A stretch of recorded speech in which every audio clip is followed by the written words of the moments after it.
Real quick before we get into the video, I want to give a shout out to Insane Whip over here. He honestly is the reason I even came to making this video. Go subscribe to him. He makes a lot of videos explaining a lot of nowadays stuff, a lot of stuff you could benefit from regarding the YouTube algorithm, AI. He talks about hantavirus, consistency, the 9 to 5 matrix, realization, motivation, and start taking discipline. Check him out. He's on YouTube, Instagram, and he's also on Buy Me a Coffee. Check him out there as well. But yeah, definitely hit him up with a sub. He deserves it. He's gonna become a great YouTuber one day. So yeah. Hello everyone. It's Visus. It has been 8 months since my last video. Wow, this channel's been dead. But anyways, as you all know, the channel has since heavily declined and has been inactive for a very long time. And you're probably wondering, why have I randomly decided to do a video like this? I've never ever done a video like this where I've spoken to you guys personally. But I feel like I do owe you guys an explanation and a sort of aspirational update on the future of the channel, and just discussing why the channel did die out in the first place. So let's just delve right into it. Let's just go right into the most obvious concern. Why did Asphalt die out? What happened to Baby Killers? I don't know why I called it that. But yeah, anyways. Yeah, it all kind of just died, pretty much. It abruptly just came to an end. And everyone was wondering, where did it go? Where did Asphalt go? So I'm going to give you my honest answer for those questions. Basically, I lost interest and passion for the game, and in general that form of content that I was doing. The whole cars talking and just Asphalt 8 in general. I remember I had my days where I'd come back from school and I'd sit on my little computer, my little cheap setup. I'd turn that thing on. I'd go play Asphalt 8, record a little video, edit it, make the cars talk, do a little 32 races, 20 laps sort of thing, which you guys enjoyed, and so did I. It all came from the heart. I totally enjoyed doing that sort of content, and I definitely enjoyed recording it and just doing it in general, in all sorts of departments. It was a great time in my YouTube career. That was probably the highest point in my YouTube career, if I had to judge based on my entirety of content I've been publishing. But even despite all of that, my whole high point where I was doing well, even then I still decided to stop doing all the Asphalt 8 stuff. And even then I still decided to slow down and basically shut down the whole game as a whole. Despite having all the supporters, the viewers, the money coming through, everything was in my favor. So why? Why did I do that? I had everything in my favor, yet I still decided to shut it all down. Why would I do such a thing? To be honest, I was very young when I was doing all that stuff. I didn't really understand or really care about the statistics or even the money grab. Sure, it was motivational. It was definitely a motivational factor, and it definitely helped me keep going, but it wasn't the core reason I kept going. The core reason was I enjoyed it, and what helped me enjoy it was seeing you guys enjoy it. All the comments, the interactions, the desire to see more, everything you guys were putting out, even the hate comments. It was funny to read all of that stuff. But yeah, that was pretty much it. Like, I was young, I enjoyed doing it, that's why I did it. But then as I stopped doing it, I started seeing the views go down. I started branching out to different sorts of content, like flipping Hollow Knight, Rocket League, Ori, Beat Saber. I started doing a lot of other games that you guys weren't necessarily interested in, because that's what my whole channel was about, right? Asphalt 8, Baby Killers, 32 races. That's what I stood out in. That's what everyone was there for. So as soon as I stopped doing that, everyone else just sort of just diverted and went towards the channels that kept doing what they were looking for. Might have not been the exact type of content they were looking for, but it was similar. Something that still sparked their interest. So, yeah, that's kind of what went wrong over there. I just didn't prioritize what you guys wanted to do, what you guys wanted to see. I just prioritized what I wanted to do, what I was enjoying. Like, I had my period where I started enjoying Beat Saber, my period where I started enjoying Rocket League, all those other games. And obviously, me in the Asphalt 8 scene, I was pretty big. I was definitely like one of the biggest people in that scene, one of the most viewed. Like, I had a video with 3.1 million views, which was absolutely crazy. I'd never dreamed of having a video that big, but it happened because I was consistent with my content. I was very fiery and I was very erratic when it came to posting that sort of stuff because I enjoyed it. So yeah, as soon as I diverted, obviously you guys were diverting as well. It only made sense that it would happen. And again, I'll repeat, I didn't notice the die out of the audience at the time. I just expected everyone to hop along on the ride to watch those videos as well, because I didn't understand how the viewership in YouTube worked. I didn't understand how people were interested in the content like that. I didn't really think about the fact that you might be only interested in Asphalt 8. I just thought of it as these guys like me as a creator, as a whole. No matter what I'll do, they'll be interested. But obviously that was not the case.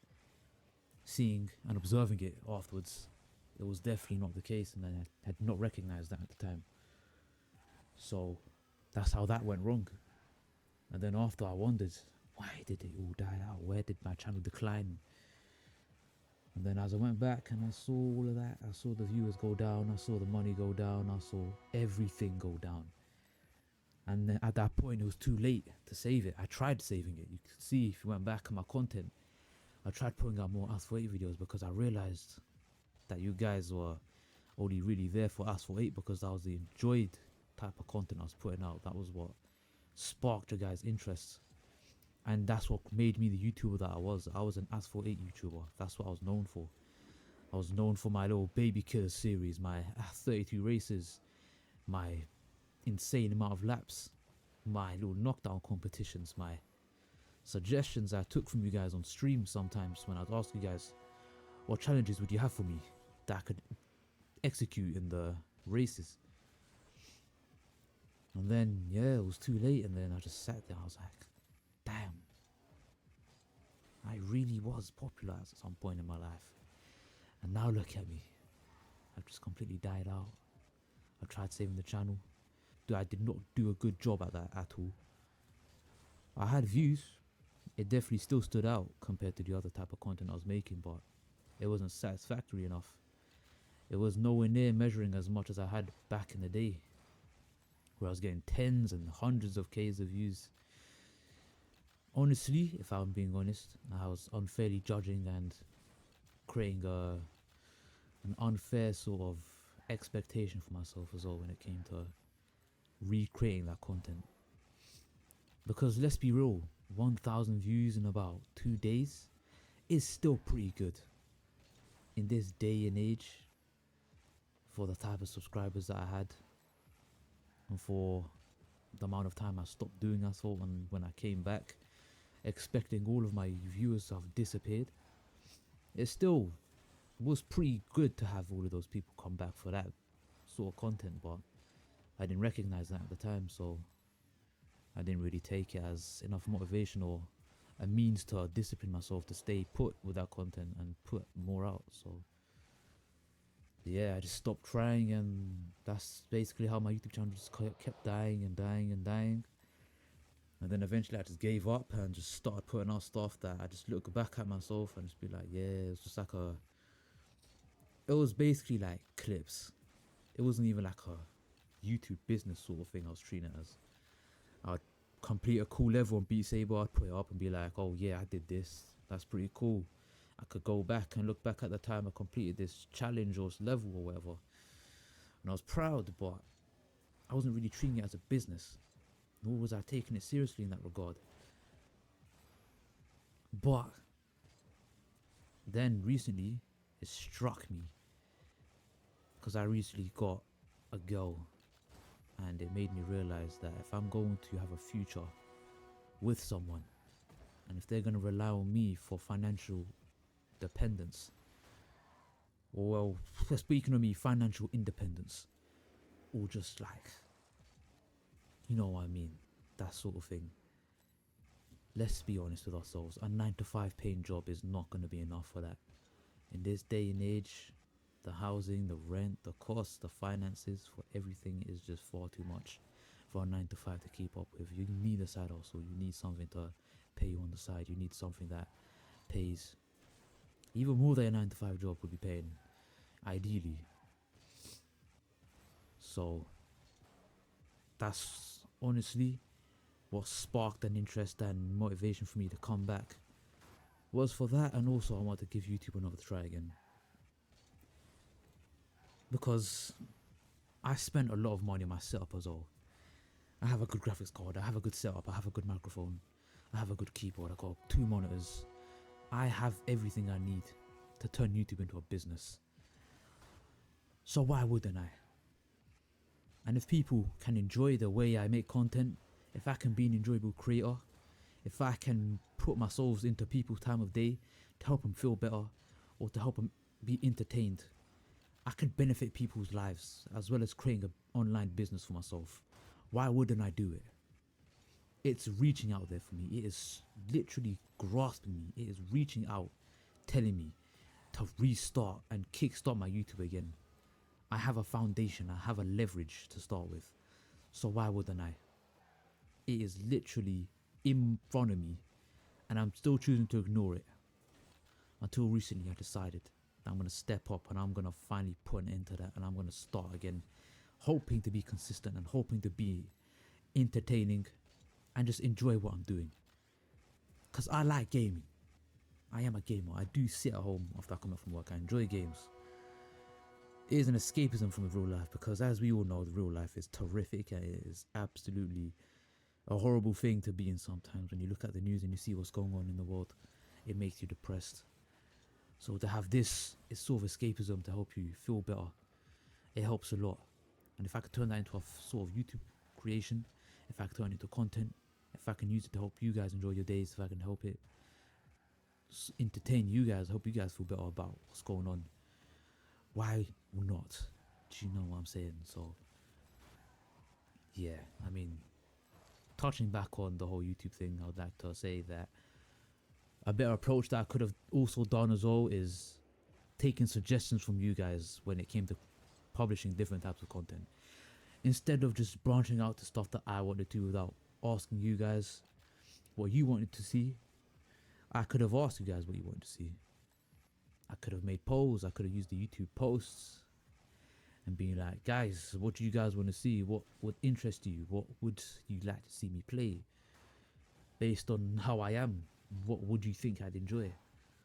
That type of thing. That would have been interactive. It would have made me more likable in the regard that I interact with my audience and I get them involved.